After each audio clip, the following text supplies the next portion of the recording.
प्रभु यीशु मसीह ने उद्धार को समझाने के लिए, आत्मिक बातों को, स्वर्ग की बातों को समझाने के लिए क्या दिए हैं? बहुत सारे दृष्टांत दिए हैं।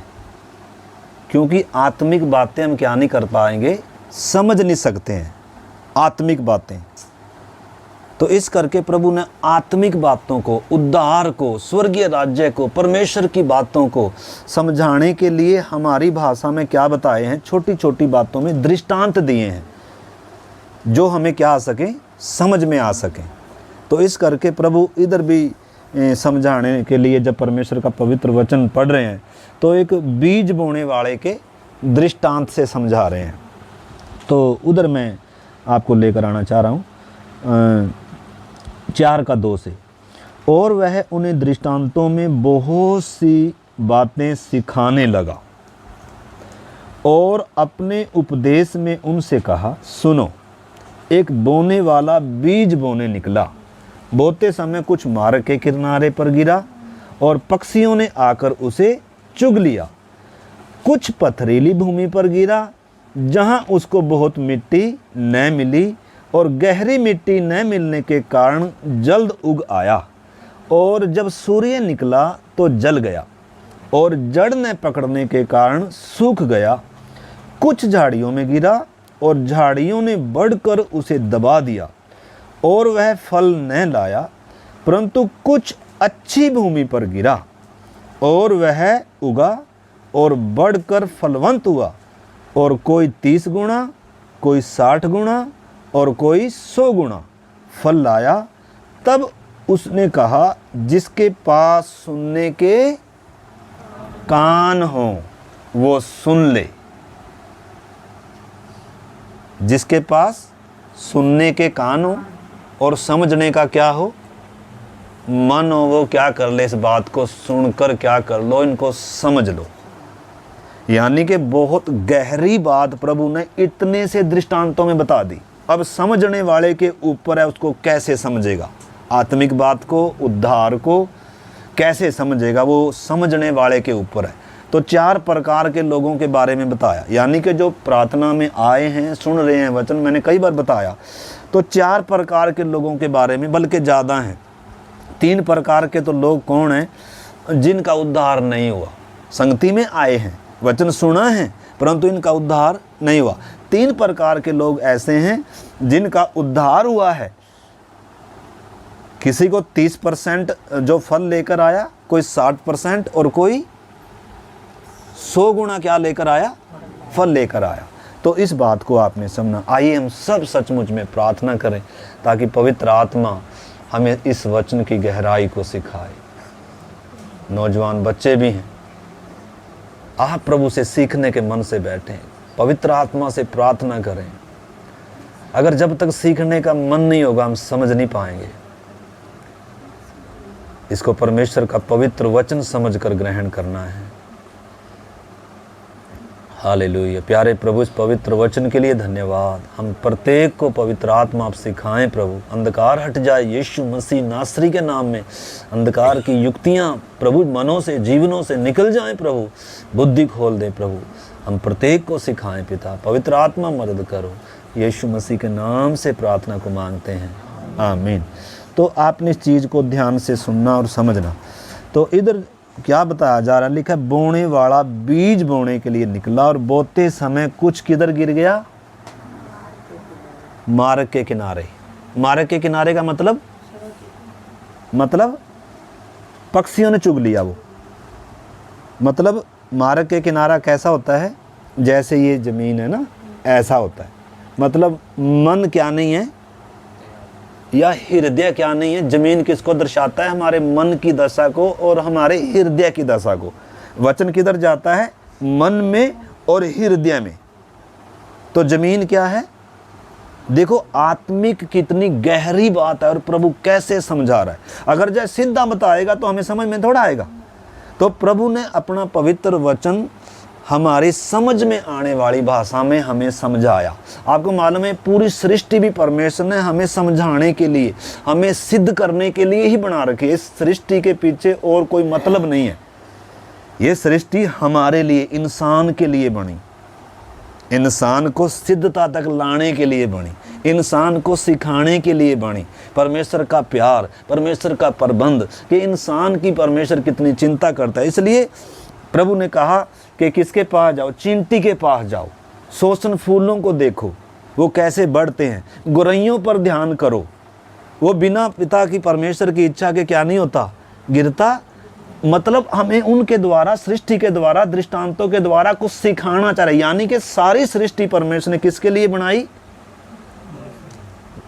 मनुष्य को समझाने के लिए।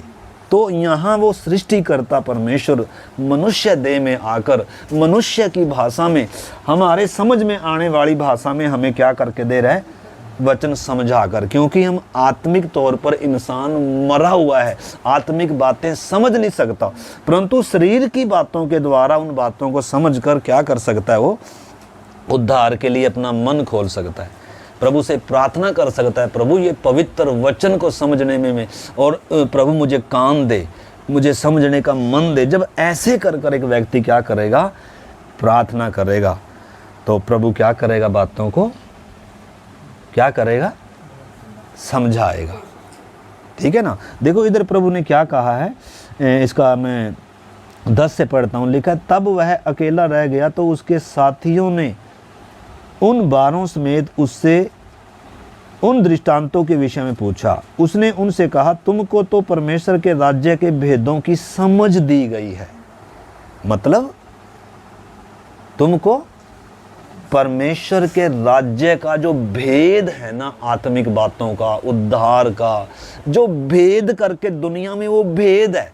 दुनिया को चीज का क्या नहीं है मालूम, उद्धार क्या है, परमेश्वर कौन है, मैं जगत में क्यों हूँ। मतलब दुनिया के लिए क्या है, अंधेरा है ना, भेद है। दुनिया भक्ति तो कर रही है, बहुत कीमत दे रहे हैं, तीर्थ यात्राएं कर रहे हैं, लेकिन परमेश्वर के बारे में क्या नहीं है, आत्मिक बातों के बारे में, उद्धार के बात, पापों की क्षमा के बारे में दुनिया को। तो परमेश्वर के उस राज्य की लिखा भेद की तुम्हें क्या दी गई है, समझ दी गई है, परंतु बार वालों के लिए है दृष्टांत तो वास्तव में ये, इसलिए कि वे देखते हुए देखें और उन्हें कुछ भी सुझाई न पड़े। यानी कि लोग देखते तो हैं लेकिन समझ में नहीं आ रहा, और सुनते तो हैं परंतु समझते नहीं हैं। ऐसा न हो कि वे फिर जाएं, समझ जाएं और वो क्या हो जाएं, क्षमा। यानी कि क्षमा पानी है तो समझना पड़ेगा, सुनना पड़ेगा और समझना पड़ेगा, और क्या करना पड़ेगा, अपने जीवन का एक निर्णय लेना पड़ेगा। बोलो यीशु मसीह के लहू की जय। तो इधर फिर प्रभु यीशु मसीह चेलों को क्या कह रहा है, फिर उसने उनसे कहा, क्या तुम यह दृष्टांत नहीं समझते? क्या तुम यह दृष्टांत नहीं? अब आप बताओ प्रभु क्या समझाना चाह रहा है, इससे क्या समझाना चाह रहा है। देखो लिखने पर जोर नहीं देना, लिखा आपने पहले बहुत है, कई बार हमने ये सीखा है। आज समझने के मन से बैठो और निर्णय लेने के मन से बैठो। प्रभु को बोलें, प्रभु मुझे ऐसे कान दे जो सुन सके, प्रभु ऐसा मन दे जो क्या कर सके, समझ सके। क्योंकि प्रभु देता है कि नहीं देता है। प्रभु ने कहा, मैं तुम्हें नया मन दूंगा, मैं तुम्हें अपनी आत्मा दूंगा, मैं तुम्हारे अंदर पत्थर का हृदय निकाल कर मांस का दूंगा, मैं तुम्हारे अंदर एक नई आत्मा सिरजूंगा। परमेश्वर ने वायदा किया, मैं तुम्हें अपना पुत्र दूंगा, मैं तुम्हें अपनी आत्मा दूंगा। परमेश्वर ने क्या किया है, मांगने वाले को कोई क्या नहीं है, कमी नहीं है। लिखा जो कोई मांगेगा, जो कोई प्यासा होगा, जो कोई खटखटाएगा, मतलब किसी से भी जगत में, संसार में, चाहे किसी जाति का, किसी धर्म का, अमीर हो, गरीब हो, गोरा हो, काला हो, लड़का हो, लड़की हो, बुढ़ा हो, या जवान हो, कोई भी हो, मांग क्या है, परमेश्वर की भूख और प्यास होनी चाहिए। जो कोई विश्वास करेगा वो अनंत जीवन पाएगा। जितनों ने उसे ग्रहण किया उसने उन्हें परमेश्वर की, मतलब किसी के साथ क्या नहीं है, पक्षपात। कोई ये नहीं बोल सकता ना जी मैं तो अनपढ़ हूँ शायद, ना, इसमें अनपढ़ की और पढ़े लिखे का कोई क्या नहीं, कोई सवाल नहीं है। इसलिए प्रभु ने कहा, परमेश्वर ने ज्ञानियों से ये बातें, पढ़े लिखों से ये बातें छिपा के रखी हैं। ठीक है ना। तो चेले ज़्यादातर क्या थे, अनपढ़ थे। मतलब कोई भी आप ये ना समझे जी मैं तो अनपढ़ हूँ मुझे समझ में नहीं आता, यहाँ अनपढ़ का कोई बात या दृष्टांत दिया जा रहा है, तो प्रार्थना के साथ उसको समझने का प्रयास करना। तो इधर प्रभु क्या बताना चाह रहा है, लिखा है 14 से, बोने वाला वचन बोता है। क्या बोया जा रहा है? जब मैं आपको वचन बता रहा हूँ तो वचन वास्तव में क्या किया जा रहा है? बताया नहीं जा रहा, वास्तव में आपके मन की ज़मीन पर, आपके हृदय रूपी ज़मीन पर क्या किया जा रहा है? ये बोया जा रहा है। परंतु आपने समझना है मेरा मन और मेरी ज़मीन मार्ग के किनारे की है, जिस पर अभी तक क्या नहीं लगा? हल नहीं लगा, तोड़ा नहीं गया, जो टूटा नहीं है। जो इस चीज़ को हमने अच्छे से क्या करना है? समझना। तो इधर प्रभु समझाना चाह रहा है। तो लिखा है 15 से, जो मार्ग के किनारे के हैं, जहाँ वचन बोया जाता है, ये वे हैं कि जब उन्होंने सुना तो शैतान तुरंत आकर वचन को जो उनमें बोया गया था उठा ले जाता है। यानी कि एक विरोधी भी इधर आसपास है। आपने इस चीज़ को देखो, प्रार्थना कि मैं बार बार क्यों कह रहा हूँ, अगर आप भूखे नहीं हैं, प्यासे नहीं हैं, कोशिश नहीं कर रहे हैं, तो ऐसा कभी भी प्रभु कुछ नहीं करेगा कि कुछ क्या किया जाए, हमें घोल कर पिलाया जाए या कोई बड़ा चमत्कार प्रभु दिखाए और हमें होश में लाए, एक बड़ी ज्योति चमकेगी। ऐसा कुछ होने वाला नहीं है। इस चीज़ को आपने देखो, नौजवान बच्चे भी हैं, आपने समझना इस चीज़ को। मैं बड़े राम राम से, क्योंकि हो सकता है हमने ये वचन बहुत बार पढ़ा हो, सुना भी हो, भी इधर सुनिए, ध्यान से समझने के मन से बैठे। कान है ना सबके सुनने के, क्योंकि प्रभु ने क्या कहा, क्योंकि कई बार हम सुनते तो हैं लेकिन हमारे अंदर जाता ही मोटा हो जाता है। लिखा है ना, तुम उसमें लिखा है, उसमें इब्रानियों में लिखा है, तुम ऊंचा सुनने। ऊंचा सुनने का मतलब है कोई बोल तो रहा है, बोलने दो। ऊंचा सुनने का मतलब सुन तो रहा है लेकिन असर नहीं हो रहा। होते हैं ना, जैसे कोई बुढ़ा तेरा बेचारा बोलता रहता है, या कोई वैसे भी बोलता रहता है, अरे बोलता रहने दे, कान क्या कर रखे, यानी कि सुनने के क्या नहीं है, कान नहीं है। तो ऐसा वचन सुनने से कोई फायदा होगा? चाहे सारा दिन सुनते रहे, चाहे बोलने वाला सारा दिन बोलता रहे, सारा दिन क्या करता रहे। अभी ऐसा मार्ग है, मार्ग के किनारे की जमीन, सारा दिन बोलते रहो, क्या क्या हो जाएगा वचन का? पाँव से रौंदा जा रहा है। और पक्षी हैं कि नहीं, पक्षी हैं कि नहीं, साथ के साथ उठा कर लेकर जा रहे हैं। यानी कि कोई शैतान है पक्षी, उसको मालूम है इस वचन की कीमत, लेकिन किसे मालूम नहीं है? जो सुन रहा है। क्योंकि समझने के कान मन और सुनने के कान। इस करके मैं बड़े ही प्यार से धीरे धीरे आपको समझाने का, आज कोई गहरी कोई बात हम नहीं सीख रहे हैं, परंतु आसान से समझ में आने वाली भाषा में। तो पहले प्रकार के लोग हैं, तो कितने कितने लोग होंगे हम में से पहले प्रकार के? आप बोलोगे हम तो नहीं, हम में से तो एक भी ऐसा नहीं होगा, है ना?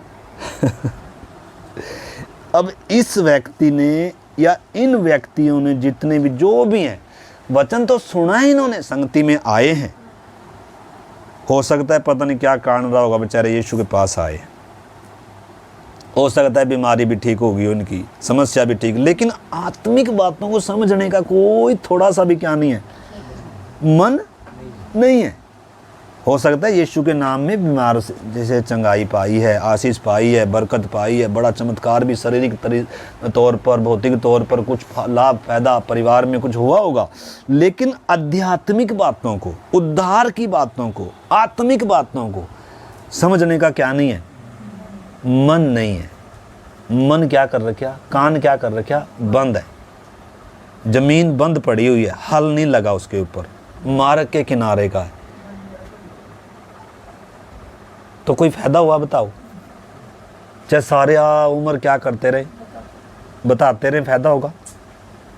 तो हमने पहचानना क्या है, प्रभु मैं कहीं मार्ग के किनारे का तो नहीं हूँ कि वचन क्या नहीं कर रहा, असर नहीं कर रहा।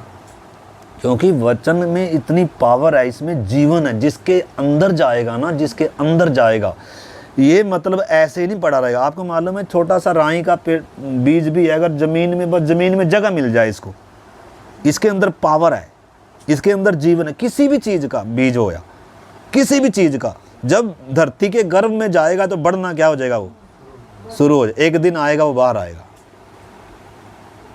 जैसा बीज है उसी के स्वरूप में आएगा बाहर। जिससे नीम का पेड़ है, नीम का बीज है तो नीम का पेड़ आएगा, अंगूर का है तो अंगूर का, इंसान का है तो इंसान का, बंदर का है तो, लेकिन परमेश्वर का है तो किसके स्वरूप समानता में पैदा होगा। जैसे मुर्गी का बच्चा किसके स्वरूप समानता में पैदा होता है, बंदर का बच्चा किसके में होता है, हाँ ऐसे ही होता है। अब बोलोगे ये कौन सी दुनिया की बात कह रहे। देखो आपने, मैं क्यों बार बार बोल रहा हूँ, क्योंकि कई बार हम समझने के भाव से बैठे हुए नहीं हैं। आपको बहुत क्या करना पड़ेगा, इसका दिमाग का उपयोग करना पड़ेगा, दिमाग का नहीं, पवित्र आत्मा से प्रार्थना करते हुए। दिमाग से भी हम समझ सकते हैं वचन को, लेकिन उससे कुछ भी लाभ नहीं होगा। आत्मा में बात को समझना है, ठीक है ना। तो इस करके पहले प्रकार के लोगों के बारे में हमने सीखा। ये वचन तो सुन रहे हैं, एक ही बार नहीं, शायद इन्होंने 50 बार, 20 बार, 10 बार या 10 साल से क्या कर रहे हो, ऐसे चाहे सारी उम्र भी वचन संगति करते रहें, वचन सुनते रहें, साथ साथ वचन क्या हो रहा है, कोई चुरा कर लेकर जा रहा है, लेकिन अंदर जमीन तैयार, मन या हृदय क्या नहीं है। जब तक मन तैयार नहीं होगा, जब तक हृदय तैयार नहीं होगा, तब तक वचन अंदर नहीं जाएगा, ठीक है ना। इधर प्रभु ने वो ही बताया, ठीक है ना। और दूसरे प्रकार के लोग कौन है, देखो इसको पढ़ो, 5 वचन पढ़ेंगे, 4 का 5। कुछ पथरीली भूमि पर गिरा, जहाँ उसको बहुत मिट्टी ना मिली, और गहरी मिट्टी ना मिलने के कारण जल्द उगाया, और जब सूर्य निकला तो जल गया, और जड़ न पकड़ने के कारण सूख गया। हाँ, इधर देखना, अब अगले प्रकार के कुछ विश्वासी हैं। अब देखना प्रभु इनमें मैं तो नहीं हूँ, हम सब ने समझना है। अगले प्रकार का कौन सा मन और हृदय या कैसे व्यक्ति हैं, लिखा है कुछ पथरीली भूमि है। पथरीली भूमि का मतलब पत्थर वाली है। और लिखा है जहां उनको क्या नहीं मिली, मिट्टी नहीं मिली, बहुत मिट्टी नहीं मिली, और गहरी मिट्टी न मिलने के कारण उग तो आया, उग तो आया। ये मतलब विश्वासी तो बन गया, इसको कुछ बातें समझ में तो आई हैं, लेकिन पूरा जमीन, पूरा हृदय, पूरा मन क्या नहीं है, तैयार नहीं है। अब आप देखो पथरीली ज़मीन में ऊपर ऊपर मिट्टी हो, अगर नीचे पत्थर हो तो उस पर कुछ बीज बोएंगे, उगेगा कि नहीं उगेगा, उगेगा, परंतु जड़ किधर नहीं जाएगी, नीचे नहीं जाएगी। अगर जड़ नीचे नहीं गई तो कितने दिन का होगा, कितने दिन का विश्वासी होगा, यानी कि उगना काफ़ी नहीं है, जड़ किधर तक जाना है, नीचे तक जाना है। अगर जड़ गहरी नहीं होगी,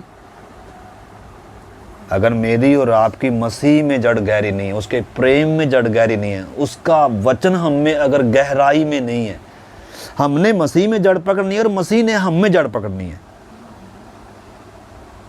अगर वो संबंध गहरा नहीं है, अगर प्यार गहरा नहीं है, अगर हम जड़ नहीं पकड़ रहे हैं, हाँ विश्वासी तो बने, लेकिन अगर आत्मिक तौर पर मजबूत नहीं है, जड़ नहीं है, तो देखो इधर लिखा है और जब सूर्य निकला, सूर्य का मतलब धूप निकली या समस्या आई। समस्या तो देखो आएगी, धूप निकलेगी कि नहीं निकलेगी। अजय हम बैठकर प्रार्थना करें पौधा, प्रभु धूप ना निकाल, प्रभु सूरज ना निकाल, ये महामूर्खता होगी। भाई धूप का तो निकलना अनिवार्य है। धूप का निकलने का मतलब ये थोड़ा मैं सूख जाऊं, मैंने क्या करना होगा, जड़ पकड़नी होगी। अनि देखो भी धूप तो आएगी माता जी, आनी चाहिए कि नहीं, आनी चाहिए। और जब हम ऐसे प्रार्थना करें प्रभु धूप ना आए, प्रभु समस्या ना आए, तो इसका फिर क्या अर्थ समझेंगे? हम क्या नहीं कर पाए? मसीह को, उद्धार को, परमेश्वर के प्यार को, इस मार्ग को, इस सत्य को क्या नहीं कर पा रहे हैं? समझ नहीं पा रहे हैं। तो इस करके इधर लिखा है सूरज निकला तो जल गया और जड़ ने पकड़ने के कारण सूख गया। अगर जड़ पकड़ने का विषय जब हम देखेंगे तो जब नया जन्म आपने पाया है, उद्धार पाया, बपतिस्मा लिया, तो आपको मालूम पहली सदी के विश्वासियों ने जिन्होंने इतना काम किया वो क्या करने लगे? वो वचन से क्या पा रहे हैं? शिक्षा पा रहे हैं, संगति, यानी कि जड़ किधर? उनकी संगति बदल गई। हम कई बार क्या करते, प्रार्थना तो किया, वचन सुना, बपतिस्मा भी लिया है, लेकिन पुरानी संगतियों को, पुरानी बातों को क्या नहीं कर पाते हम हैं? देखो ना, तो इंटरनेट का ज़माना है, मित्र कितने हैं यार, मित्र प्यारे कितने हैं, है ना? है कि नहीं है? अगर मतलब वो नया जो जन्म पाया, हर दिन नए जन्मे व्यक्ति को अगर दूध नहीं मिलेगा, आप बताओ, एक बच्चे को, जो बच्चा पैदा तो हुआ है, अगर उसको भूख प्यास नहीं लगती, कितने दिन का है? कितने दिन कमजोर रहेगा?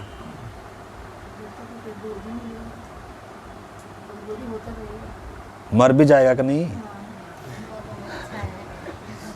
कि जिंदा ही रहेगा?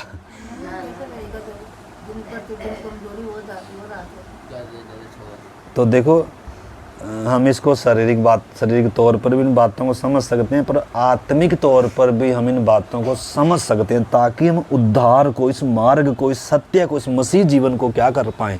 समझ पाएं।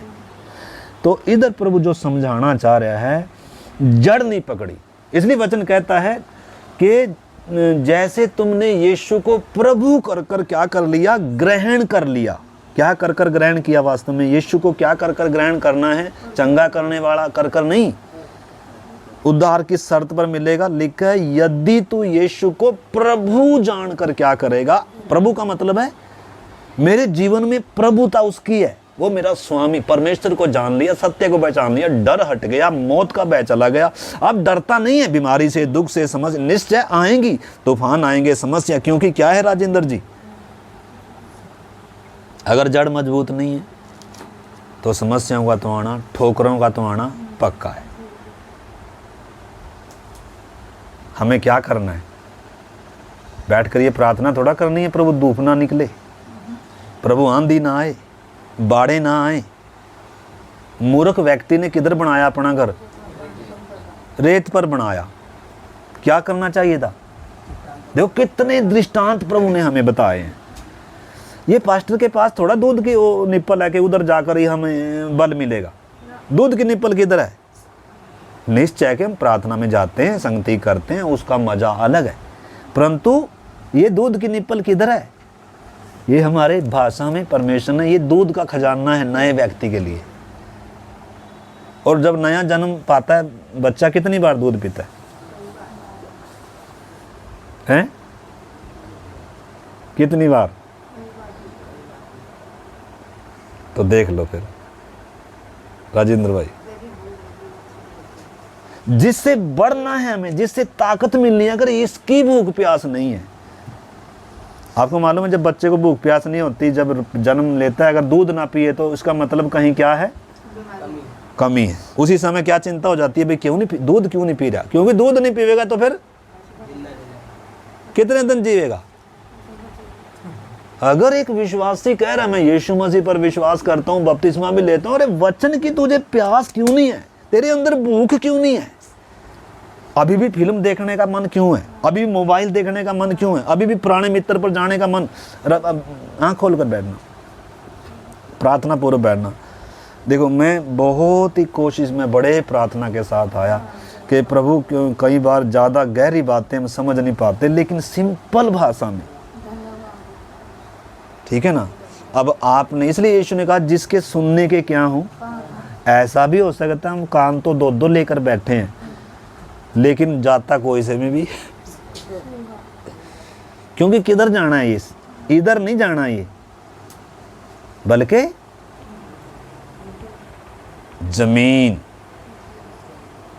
जमीन में जाना है, नहीं तो इसका कोई फायदा नहीं होगा। तो दूसरे प्रकार के कौन है? पथरीली भूमि है। तो आपने समझना, मैं प्रभु पथरीली भूमि हूँ। इधर लिखा है इसमें, इसका आप पढ़ो 16 वचन में समझाया यीशु ने, लिखा है वैसे ही जो पथरीली भूमि में बोए जाते हैं वे ये हैं जो वचन को सुनकर तुरंत आनंद से ग्रहण कर लेते हैं। यानी कि इनको समझ में आया था शुरू में जब वचन बताया था प्रभु के बारे में, जब इन्होंने सुना था ना, तुरंत इन्होंने क्या किया था? आनंद से ग्रहण किया था। कितने लोग हैं जब शुरू में यीशु के बारे में सुना था, कितना आनंद से क्या किया था? ओ, सच्चाई मिल गई, इतना ही काफी था। हैं आरती हम तो बोलते थे भी बपतिस्मा ना भैया जी, बपतिस्मा। पता है, अगर आपने बपतिस्मा लेकर जय प्रार्थना, आप एक नई जिंदगी का अनुभव नहीं कर रहे हैं भाई। पहले आप, यीशु जब तक आपके जीवन में नहीं, पहले आप अंधकार हैं। यीशु जब आपके जीवन में आया, मालिक है, वो चिंता करता है तुम्हारे सिर के बाल की भी। सिरजनहार उसको जाने, उसमें जड़ पकड़े, उसमें परमेश्वर तब की सारी परिपूर्णता क्या करती है? वास करती है। अगर उस पर विश्वास नहीं होगा, भरोसा नहीं होगा, उससे प्यार नहीं होगा, तो बहुत सारी उन चीज़ों को हम पसंद करेंगे जो हमारे आत्मिक जीवन के लिए क्या होंगी? जहर होंगी। तो इस करके क्या करना पड़ेगा? देखो आगे पढ़ो, इसका पूरा पढ़ो 16 वचन दोबारा से। वैसे ही जो पथरीली भूमि पर बोए जाते हैं, ये वे हैं जो वचन को सुनकर तुरंत आनंद से ग्रहण कर लेते हैं, हाँ? परंतु अपने भीतर जड़ न रखने के कारण वे थोड़े ही दिनों के लिए रहते हैं। हाँ। इसके बाद जब वचन के कारण उस पर क्लेश या उपद्रव होता है तो वे तुरंत ठोकर खाते हैं। हाँ, बस। तो इधर देखना वचन कैसे प्रभु समझा कर दे रहा है। लिखा है आनंद से ग्रहण कर लिया, परंतु अपने भीतर क्या नहीं है? इनकी जड़ नहीं है। भाई जड़ पकड़नी थी आपने। जड़ पकड़ने के बहुत सारे उदाहरण हैं, पौधों के भी उदाहरण है। एक पौधा आपको मालूम है, अभी धान लग रहा है, धान की फसल उगाई जा रही है, और धान की फसल को एक जगह से उखाड़ कर किधर लगाया जाता है? दूसरी जगह लगाया जाता है। अकेले को, पहला झुंड में था, अभी अकेले को लगाया है। अब इसने क्या पकड़नी है? जड़ पकड़नी है।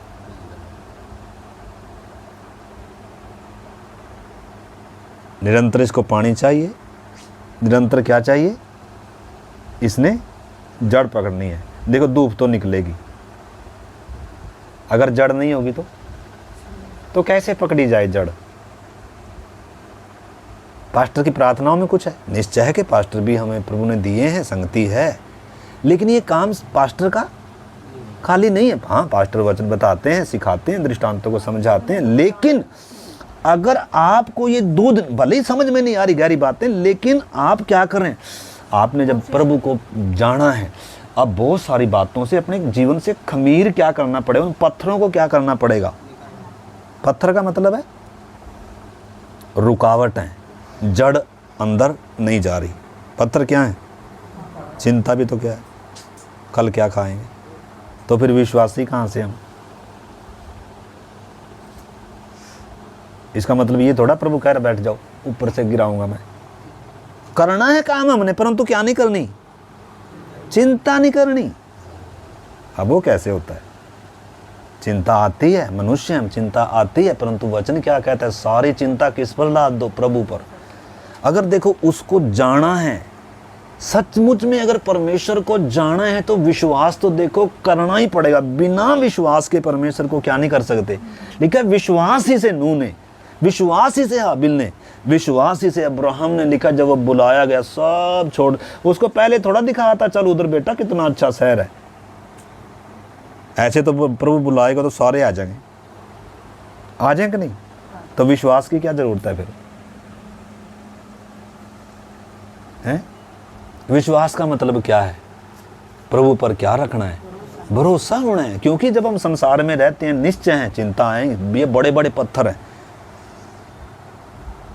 पढ़ाई की भी चिंता होगी, घर की भी चिंता होगी, रोटी कपड़ा मकान सब चिंता आएंगी। लेकिन अब आप पहले के समान नहीं हैं, आप परमेश्वर के साथ आपका क्या है। तो इन बातों को अगर नहीं समझेंगे तो अगर आप कुलूसियों की पत्री 2 अध्याय पढ़ेंगे, उसमें क्या लिखा है देखो, 2 का 6-7 वचन पढ़ो। कुलूसियों की पत्री 2 का 6-7। जैसे तुमने मसीह यीशु को प्रभु करके ग्रहण कर लिया, जैसे तुमने यीशु को प्रभु कर कर क्या किया है माता जी, क्या कर कर ग्रहण किया माता जी, चंगा करने वाला। प्रभु का मतलब क्या होता है आरती, प्रभु का मतलब क्या होता है बेटा, मेरे बाप से, मेरी माँ से, मेरे इस दुनिया में सारे संबंधों से बढ़कर, पत्नी हो, बच्चे हो, बाप हो, पिता हो, भाई हो, सबसे बढ़कर है। प्रभु का मतलब ये मेरे जीवन में प्रभुता करेगा, कोई मनुष्य है नहीं। आपको मालूम है पहली सदी के विश्वासियों ने और किसी के आगे झुके नहीं, अपना प्राण दे दिया, सब को उनके ले लिया गया, लेकिन उन्होंने अपना सिर नहीं झुकाया। उसको छोड़ और किसी को क्या नहीं करेंगे, दंडवत नहीं करेंगे, प्रभु नहीं मानेंगे। तो हर चीज से, हर संबंध से बढ़कर है और हर चीज से प्राथमिक है। माँ से, पत्नी से, बच्चों से सबसे बढ़कर, सबसे पहले और सबसे प्रिय है। अगर ऐसे कर कर आपने यीशु को ग्रहण नहीं किया है, आपके जीवन में अगर प्रभु से बढ़कर कोई और है, जब आप उद्धार पाने के लिए बोल रहे हैं, जब आप उसे विश्वास कर रहे हैं, जब आप उसे ग्रहण कर रहे हैं, तो कैसे करना है, कैसे किया ऐसे नहीं किया। अगर ऐसे नहीं किया, हाँ अगर ऐसे किया है तो ऐसे ही आगे भी क्या करना है, ऐसे ही आगे भी रहना है। क्या बात, तुमने मसीह यीशु को प्रभु करके ग्रहण कर लिया है, वैसे ही उसी में चलते रहो। हाँ, मतलब यीशु को प्रभु कर कर ग्रहण करना, जब तक नहीं करेंगे तब तक उद्धार नहीं है। यीशु को अगर चंगा करने वाला, आश्चर्य कर्म करने वाला या परमेश्वर है कर कर भी अगर मानने, अगर व्यक्तिगत जीवन का प्रभु स्वामी कर कर अगर एक पापी व्यक्ति जब तक क्या नहीं करेगा, यीशु को अपना प्रभु नहीं मानेगा और मन से जब तक विश्वास नहीं करेगा कि मुझ पापी के लिए क्रूस पर मरा, मेरे लिए नंगा लटका, मैं था, वो जगह मेरी थी, वो स्थान मेरा था, यीशु मुझ पापी के लिए मरा है, इसलिए जब यीशु मेरे लिए मरा, अब मैं यीशु के लिए क्या करूंगा, जीऊंगा, उसकी महिमा के लिए जीऊंगा। ये क्या आता है, एक गहरा समर्पण आता है। नहीं तो आप बपतिस्मा भी ले लो, यही हाल होगा, कोई फायदा। मतलब जब तक आप इस बात को समझेंगे नहीं, मसीह जीवन को, जब तक मसीह जीवन को नहीं समझेंगे तो तब तक क्या नहीं होगी, आत्मिक उन्नति नहीं होगी। क्योंकि जब तक हम संसार में हैं, दुख भी हैं, तकलीफें भी हैं, निराशा भी आएंगी, संसार का ईश्वर भी है और बिगड़ा हुआ स्वभाव, हमारी अपनी इच्छा अभिलाषा भी, जो किधर खींचेगी, फिर से हमें उन बातों की तरफ खींचेंगी। प्राणी मित्रता, आज तो इंटरनेट का ज़माना है।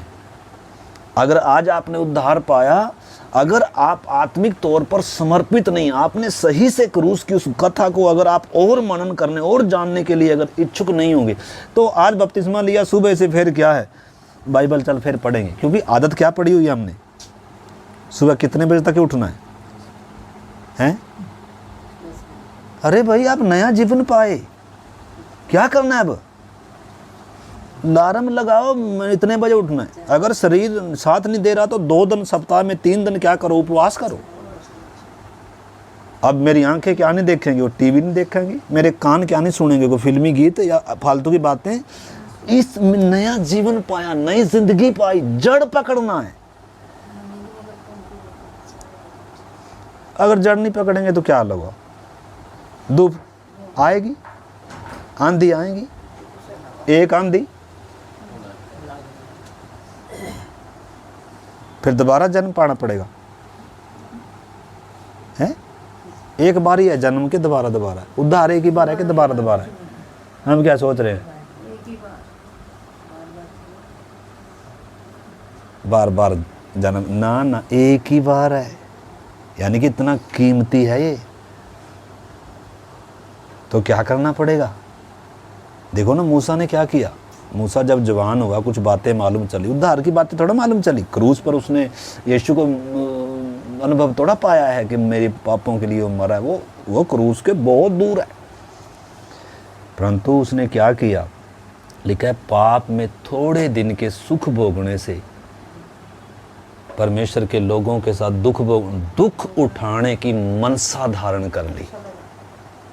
दुख उठाने की मनसा क्या कर ली, धारण कर ली। और पाप को क्या किया, नफरत किया। हाँ सुख है उसमें, हाँ मजा है उसमें, परंतु अगर मजा लूंगा तो फिर नाश हो गया। तो क्या फैसला किया,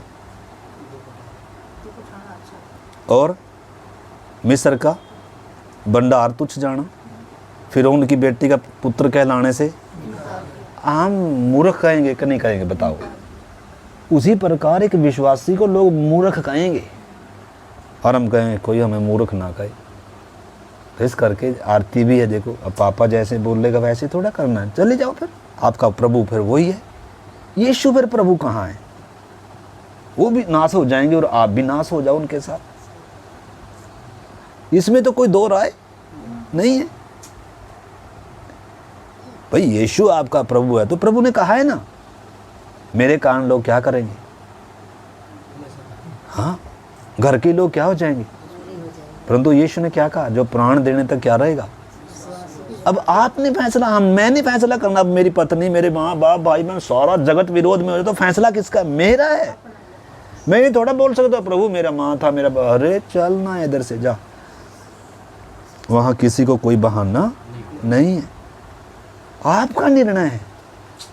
हाँ अगर आप आत्मिक जीवन में आत्मा में बढ़ेंगे तो कल को आप अपने परिवार का भी उद्धार कर सकते हैं, लेकिन हमारा ही उद्धार अभी उसमें असमंजस में है, हम किसका कराएं। वो देख रहे हैं पापा, और भी यार पहले भी ऐसे था, अभी भी ऐसे, कोई फर्क नहीं है। तो बदला हुआ जीवन क्या होगा, लोगों को फर्क चाहिए। भाई बदले हुए जीवन से तो लोग प्रभावित होंगे। अब पहले 8 बजे उठता था, 7 बजे उठता था, मतलब क्या हो गया, कोई बच्चे को थोड़ा डुबाया गया है।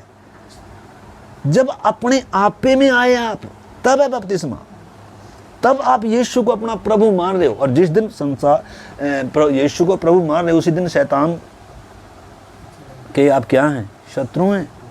शैतान आपका शत्रु है, खींचेगा पीछे, हाँ जोर लगाएगा, और संसार भी उसी के तो वश में पड़ा हुआ है।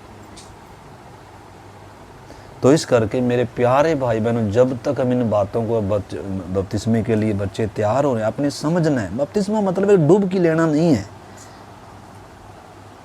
और ये ऐसा भी काम नहीं है कि आप तो बिल्कुल ही क्या हो जाओगे, अरे सौभाग्य है। तो इस करके मैं बार बार आपको थोड़ा थोड़ा करके, क्योंकि छोटी छोटी आपको मालूम है, जय एकदम बारिश आएगी ना तो बहा कर ले जाती है बहुत कुछ, लेकिन थोड़ा थोड़ी अगर टपक टपक बारिश आती है तो किधर जाती है, ज़मीन के अंदर जाती है। तो इस करके मैं धीरे धीरे बार बार क्यों कह रहा हूँ, तो इधर जो हमने कुलूसियों की पत्री में पढ़ा, उसमें क्या पढ़ा, जैसे तुमने यीशु को क्या कर कर ग्रहण किया है, प्रभु कर कर ग्रहण किया है। प्रभु का मतलब बहुत ऊंचा होता है। प्रभु का मतलब इसको छोड़ और किसी को दंडवत नहीं करूँगा, मेरे काम से या मेरे पारिवारिक संबंधों से या हर चीज़ से बढ़कर है, सर्वप्रथम है, सर्वप्रिय है, सर्वश्रेष्ठ है, सर्वोत्तम है। यीशु मेरा प्रिय है, यीशु मेरा सब कुछ है, माता पिता भाई बहन सब कुछ यीशु है। निंदा लेकर उसकी महिमा करता रहूँगा, मतलब एक बहुत ही सुंदर संबंध है, रिश्ता है, ये पिता के साथ संबंध है, प्रभु के साथ संबंध है। अगर इस इंजॉय में अगर आप चलने के लिए प्रार्थना संगति का भाव नहीं होगा तो बपतिस्मे लेने से राजेंद्र जी बच जाएंगे, हैं बताओ, है। अब कितने लोग बपतिस्मा लिया, अच्छे से शुरू में चले थे, लेकिन कहाँ हो गए, क्योंकि जो परमेश्वर से संबंध है तो मनुष्यों से अपने आप रहेगा। परमेश्वर से अगर एक व्यक्ति का संबंध है, प्रभु के साथ अगर प्यार है, रिश्ता गहरा है, तो इंसानों के साथ रहेगा कि नहीं रहेगा? अभी कलीसिया के साथ रहेगा कि नहीं रहेगा? लेकिन शैतान दिन रात इसी कोशिश में है कि एक व्यक्ति को अकेला करे, अलग करे। झुंड में से क्या करे? विश्वासियों में से क्या करे? अलग करे। और फिर आप भी अकेले आराम से क्या करोगे? अब तो खाली खाली दिमाग शैतान की दुकान है। दुकान का मतलब है उसमें शैतान का हर प्रकार का माल भरेगा। वो खाली है। अब तो मोबाइल हाथ में है। अब वचन थोड़ा अच्छा लगेगा। क्या अच्छा लगेगा? व्हाट्सएप, इसका चैट, उसका चैट, तो पता नहीं क्या क्या है। वचन थोड़ा अच्छा लगेगा। प्रार्थना थोड़ा अच्छी लगेगी। क्या अच्छा लगेगा? क्या छोड़ सकते हैं हम इसको? फेंक सकते हैं 2-4 दिन के लिए? अरे नो, मरे नहीं जाएंगे। इसको छोड़ देंगे प्रभु, हम तो इसके बिना जी लेंगे, लेकिन मोबाइल को छोड़ दें। इसी में तो जान अटकी हुई है। जान अटकी हुई तो नीचे जाने वाले हैं। इसमें हंसने की बात, फैसला आपका है। अगर शरीर से, अगर आत्मा से बढ़कर शरीर का आराम, शरीर की रोटी, शरीर का सुख, शरीर का मजा अगर ज़्यादा अच्छा है, आत्मिक आनंद से बढ़कर वचन की भूख प्यास अगर नहीं है, तो बताओ फिर बपतिस्मा लेकर लाभ होगा कुछ है? तो जो बपतिस्मा लिए हुए उन्होंने भी समझना है, जो लेने जा रहे हैं उन्होंने भी समझना है। ये तो सौभाग्य है, ये कोई बोझ नहीं है, ये तो आनंद का विषय है। इस करके हर दिन क्या करना पड़ेगा? जब अभी हमने गीत गाया, मेरे अंधेरे जीवन को ज्योति में ला दिया, मेरी अंधी आंखों को खोल दिया, मुझे आत्मिक आंखें दी, मुझे दलदल से निकाल कर चट्टान पर खड़ा किया, मुझे शुद्ध किया। तो एक बहुत बड़ा क्या है? अनुभव है। तो इस करके 2 प्रकार की ज़मीन के बारे में हमने देखा है। तो समय हो गया, हम थोड़ी देर के बाद 2 प्रकार की ज़मीन उसके बारे में सीखें। आइए छोटी सी प्रार्थना कर दें। प्यारे प्रभु, हर एक व्यक्ति का प्रभु मन, हृदय अच्छी ज़मीन बन जाए प्रभु। पवित्र आत्मा तैयार करें, कायल करें प्रभु। हर एक एक को प्रभु अपने पाप के प्रति एक एक व्यक्ति जागृत हो जाए, सरगर्म हो प्रभु, पश्चाताप और सच्चा मन फिराव आए प्रभु। प्रभु अच्छी ज़मीन बन जाए प्रभु। ये वचन सर्वप्रथम हल बनकर लग जाए प्रभु। पवित्र आत्मा एक एक को कायल करें प्रभु, ताकि ये जीवन थोड़ा है प्रभु, दिन गिने हुए हैं, आपकी आगमन निकट है खुदावन प्रभु। अगर मन नहीं फिराएंगे तो नाश हो जाएंगे, तेरा वचन कहता है प्रभु। इन दिनों सचमुच में एक सही निर्णय लेने के लिए प्रभु नौजवान बच्चों पर दया कर प्रभु, और जिन भाई बहनों ने बपतिस्मा लिया है, आपको जीवन दिया, आप में जड़ पकड़ने के लिए सहायता कर। आपके हाथ में सौंपते हैं पिता। प्रार्थना को यीशु मसीह के नाम से मांगते हैं, आमीन।